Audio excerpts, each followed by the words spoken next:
My parents died in a fire, and the first thing I felt wasn't grief, but a terrifying surge of hope. They had just chosen $1 million ballroom over my dying daughter's only chance at life. Every time I close my eyes, I see two versions of my daughter, Lily. In the first, she's 4 years old, a whirlwind of blonde curls and unstoppable laughter, chasing butterflies in our sun-drenched backyard. Her little legs pump tirelessly, and her shrieks of joy are the soundtrack to the happiest moments of my life. The second version is the one I see now when my eyes are open. She's 7. Her legs, once so strong, are thin and frail, tucked beneath her in a specialized wheelchair. The laughter is still there, but it's softer, often cut short by a rattling cough that shakes her entire body. Lily has a rare, aggressive form of neuromyoclonic degeneration. It's a cruel 1 in a million genetic lottery ticket that we unfortunately won. It started with stumbling, then weakness, and now it's a race against time as the disease relentlessly attacks her nervous system.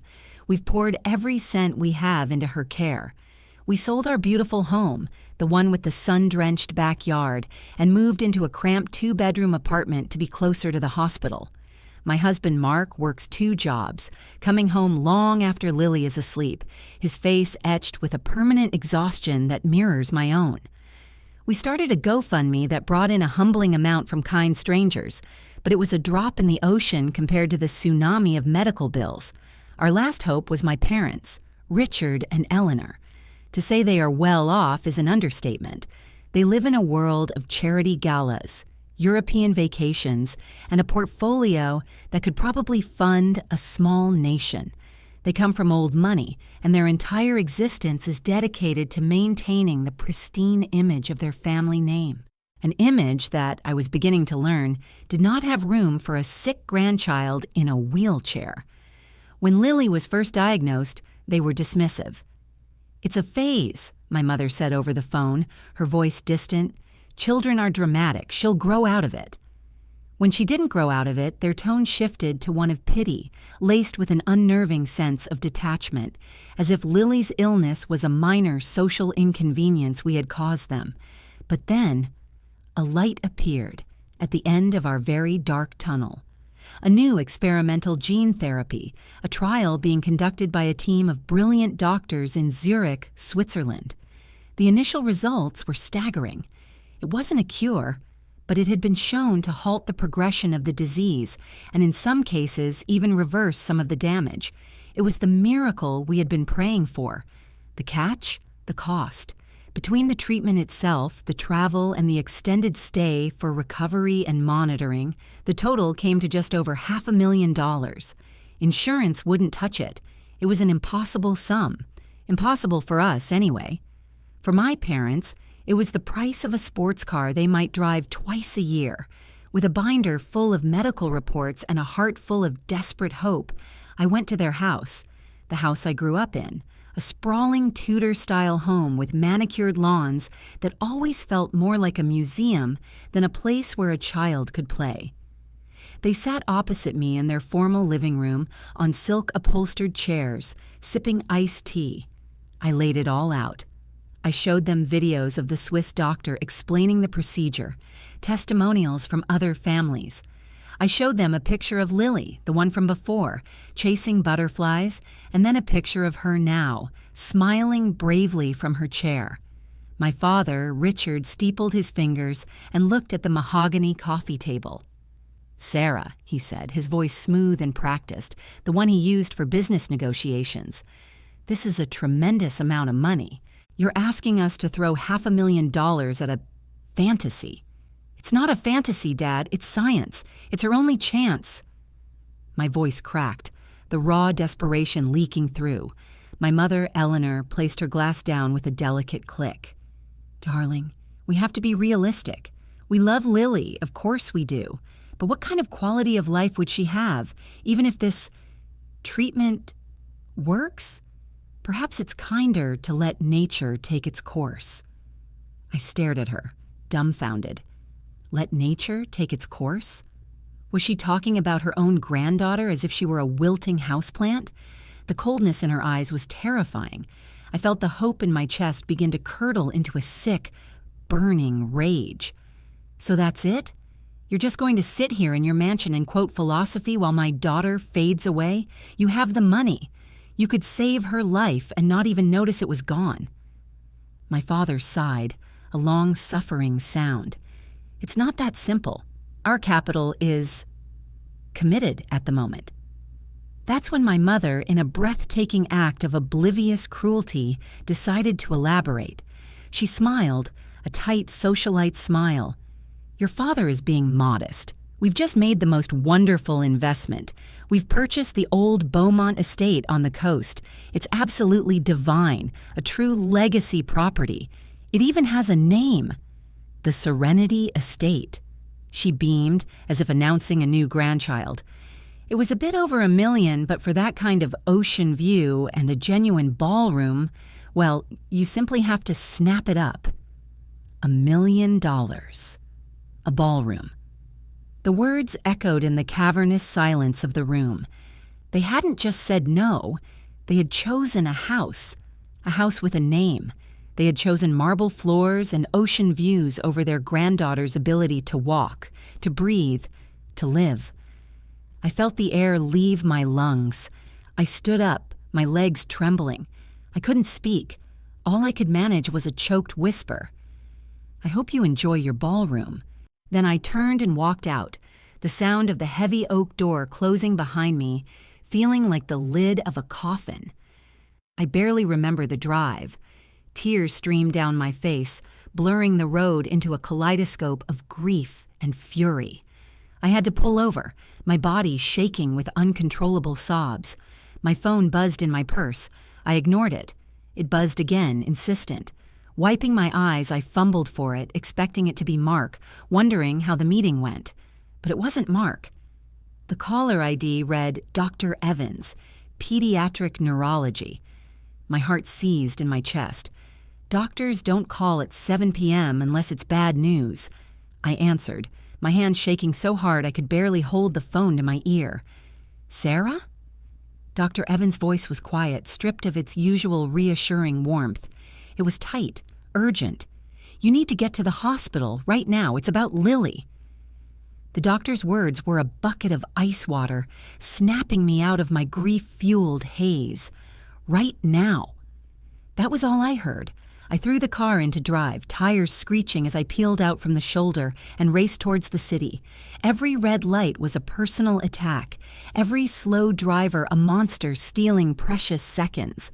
My mind was a chaotic storm of possibilities, each one more terrifying than the last.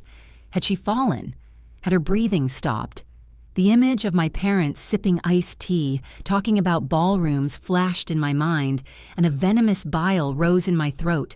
They were celebrating their new asset while my most precious asset, my entire world, was in danger. I abandoned my car in the emergency bay and sprinted through the automatic doors. The familiar, sickeningly sweet smell of antiseptic and illness hit me like a physical blow.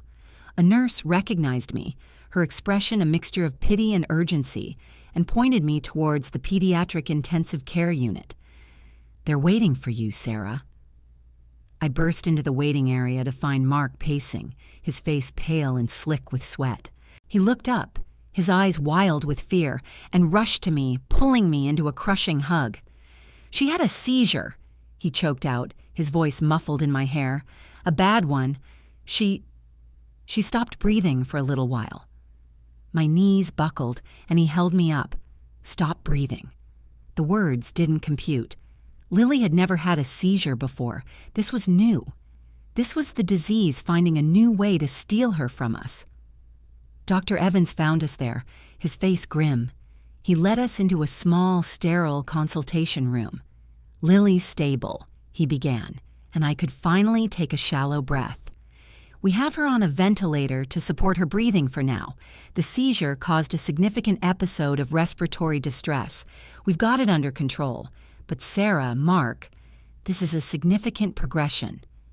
I stared at the flecks in the linoleum floor, unable to meet his gaze. A progression. That's what he called it. I called it a death sentence. "What does this mean for the treatment?" Mark asked, his voice shaking. "The one in Zurich? Can she still go?" Dr. Evans leaned forward, his hands clasped on the table. He looked exhausted. "Medically, yes. The seizure doesn't disqualify her. In fact, it makes the treatment more critical than ever." He paused, and I knew the other shoe was about to drop. "But it changes our timeline. Drastically. I've already consulted with the team in Switzerland. Given this new neurological event, they believe the window of opportunity for the therapy to be effective is closing. We're no longer looking at 6 months or even 3. They need to start the treatment within the next 4 to 6 weeks, maximum. 4 to 6 weeks. The words hung in the air, heavy and impossible. $500,000 in 4 to 6 weeks. It was a joke, a cruel cosmic joke. We couldn't raise that in a lifetime, let alone a month. The glimmer of hope we had clung to for so long wasn't just extinguished. It was stomped into dust. The money was gone. My parents had spent it on an ocean view. We spent the rest of the night by Lily's bedside in the PICU. She was a tiny figure lost in a sea of white sheets and tangled wires. The rhythmic hiss and click of the ventilator was the only sound, a mechanical heartbeat that was keeping my daughter alive. I held her small, limp hand, tracing the lines on her palm and trying to memorize the feel of it in mine.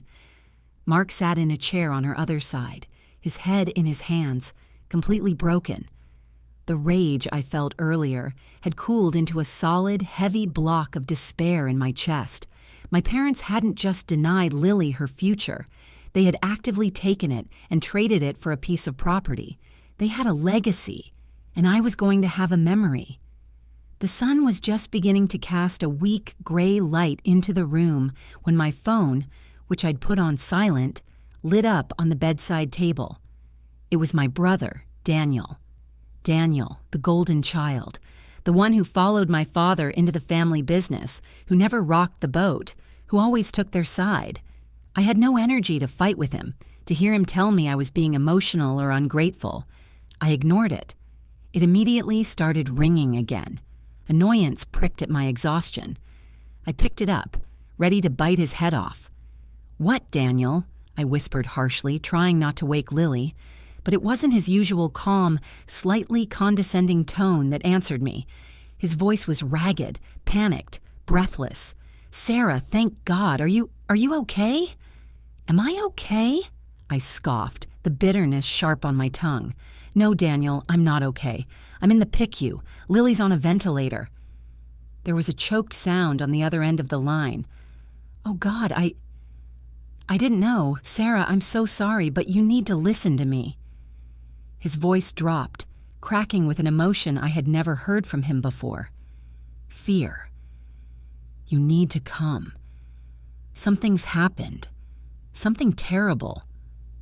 I'm not leaving my daughter, Daniel. Whatever family drama you're calling about can wait." "No, you don't understand," he insisted, his voice rising in panic. "It's Mom and Dad. They were at the new house, the Serenity Estate. There's been an accident. A fire." A fire. The word didn't register at first. It was just a sound, disconnected from the sterile, hushed reality of the PICU. My entire world had shrunk to the rhythmic beep of Lily's heart monitor and the rise and fall of her chest, powered by a machine. A fire at some house I'd never see felt like a problem from another planet. "Are they okay?"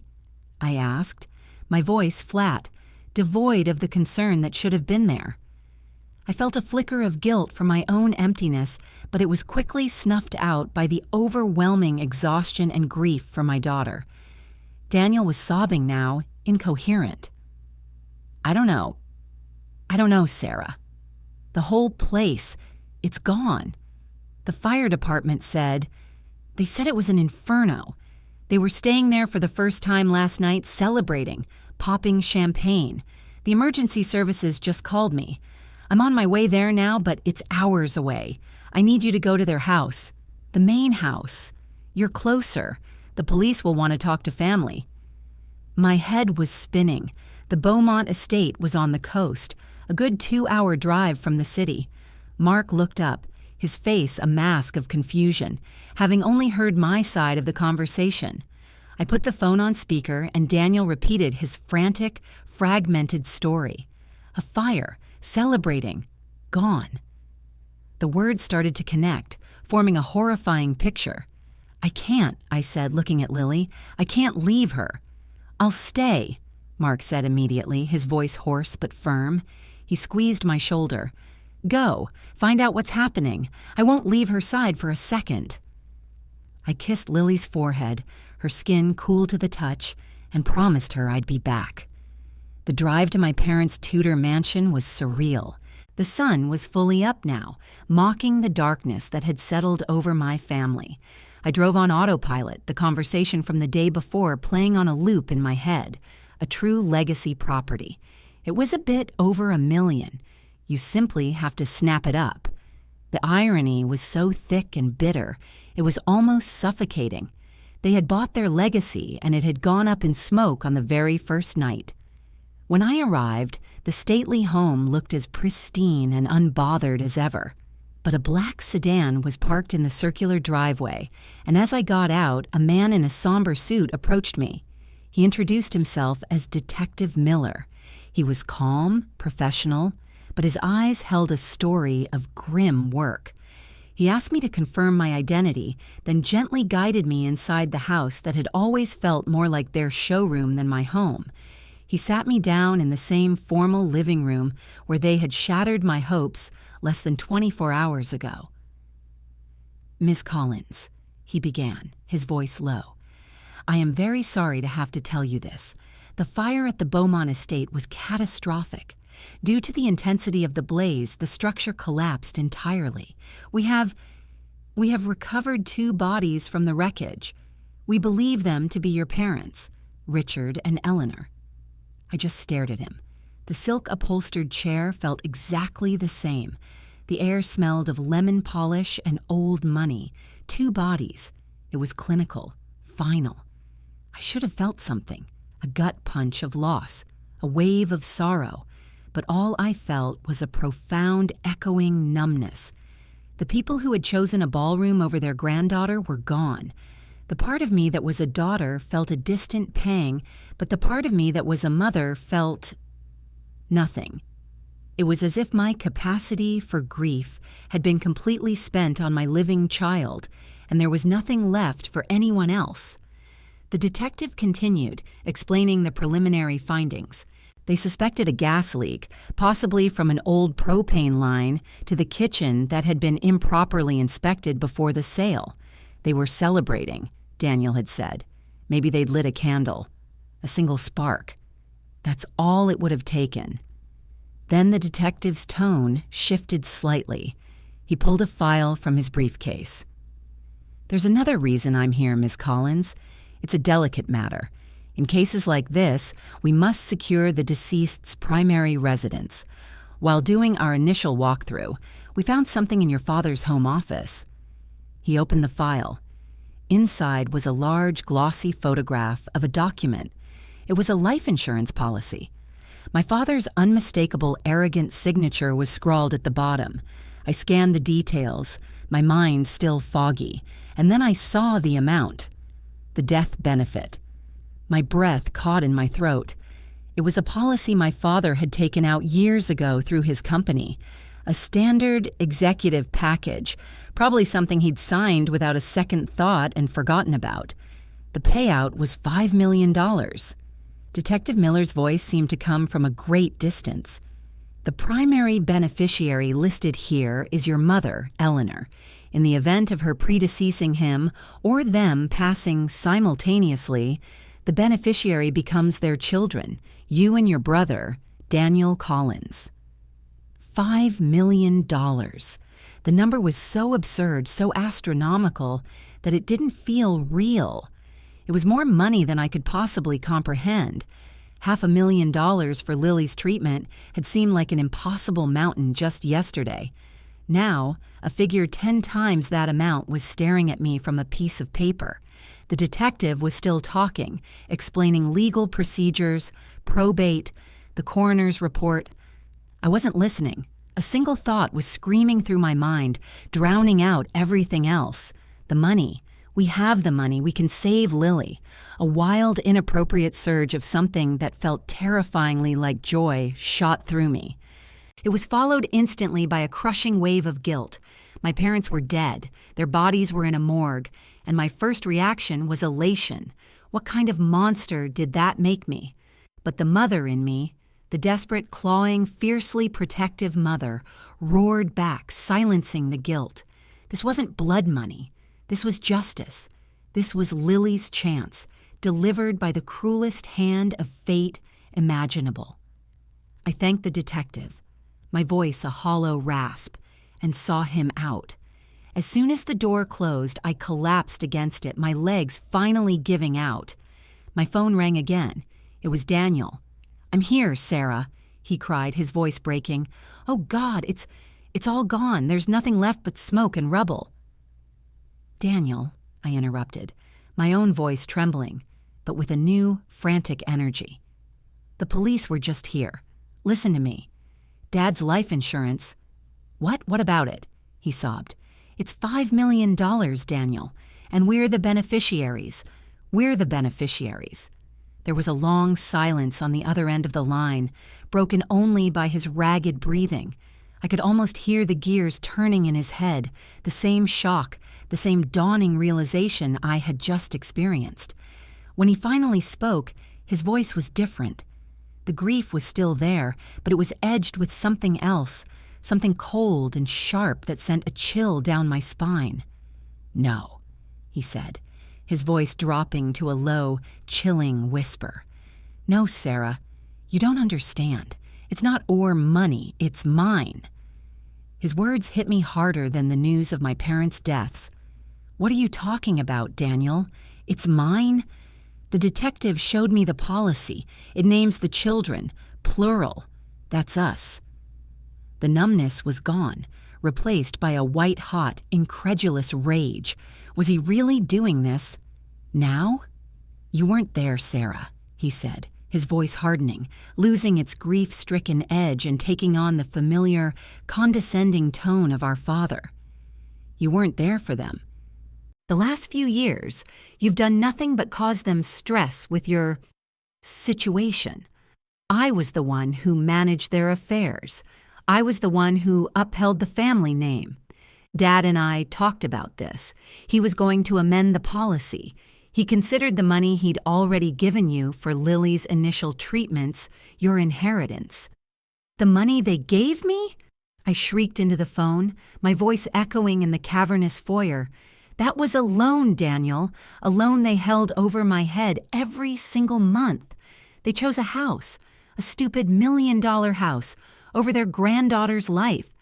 And now you're trying to tell me I'm not entitled to the money that can actually save her? Are you insane?" "It was their money, Sarah, and now it's my responsibility to protect their legacy," he said, his voice as cold and unyielding as a tombstone. "The business has some debts. This money will stabilize everything. It's what Dad would have wanted. I'll set up a small trust for Lily, for her comfort. But I'm not throwing millions away on some fantasy cure in Europe." Fantasy cure. The exact same words my father had used. It was then I knew. My brother wasn't just grieving. He had become a carbon copy of the man who had just burned to death in his own monument to greed. He was choosing the legacy, the business, the money over his own niece. "I'll see you in court, Daniel," I whispered, my voice shaking with a fury so profound it felt like it could level a building. I hung up the phone before he could reply. The days that followed were a blur of lawyers, hospital visits, and sleepless nights. Daniel, true to his word, lawyered up immediately, contesting the payout.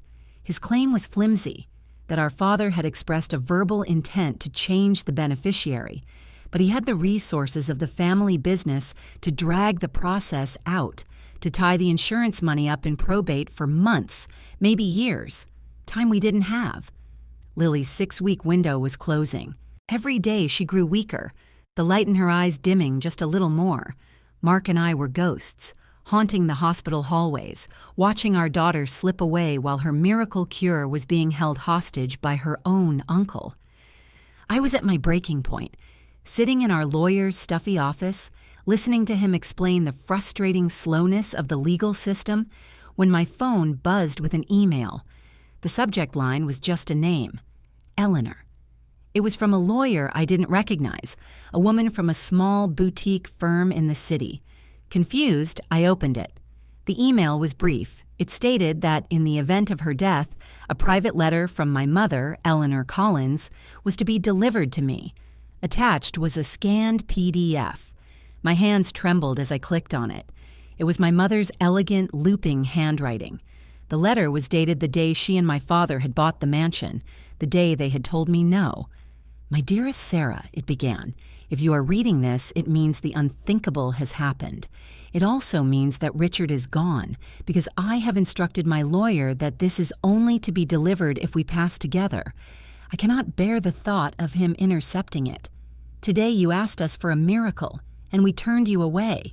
I saw the look in your eyes. You saw a monster, and perhaps you were right. But I need you to understand. Your father, he has not been himself for some time. The pressure of the family name of maintaining this image of impenetrable wealth has consumed him. He saw Lily's illness not as a tragedy, but as a flaw in the family line, a stain on his legacy. He was adamant. Giving you the money, he said, would be admitting to that flaw. He would not do it. So I did what I had to. The $1 million house wasn't his idea. It was mine. I knew he couldn't resist a trophy property, a chance to boast.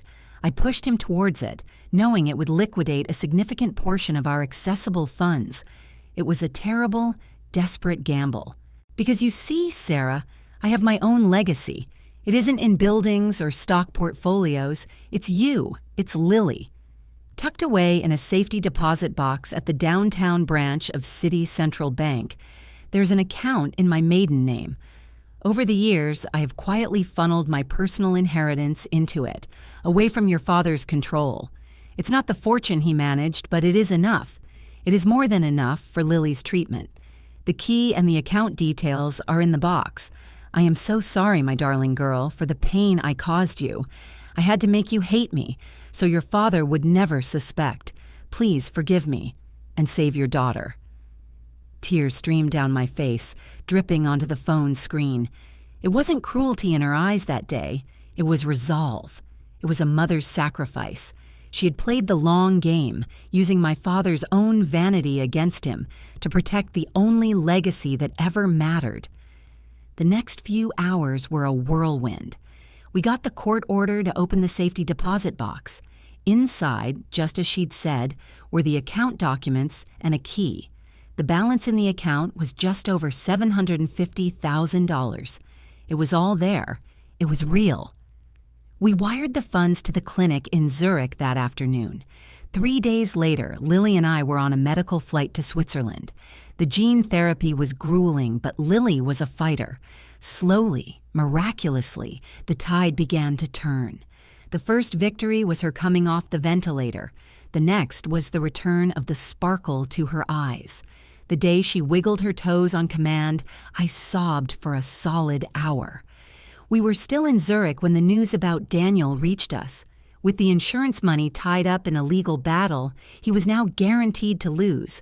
And without my mother's secret funds to prop things up, the legacy he was so desperate to protect crumbled. The business, already laden with debt my father had hidden, collapsed into bankruptcy. Daniel lost everything. The Tudor mansion, the company, the family name he'd sacrificed his niece for.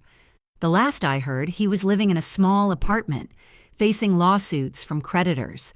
The ultimate karma. He had chosen money over family, and in the end, he was left with neither. It's been a year. We're back in a small house not far from our old one. It even has a sun-drenched backyard. Lily is 9 now. She uses braces to walk, her steps still a bit unsteady, but they are her own. Her laughter, loud and unrestrained, is once again the soundtrack of my life. This morning I watched her from the kitchen window.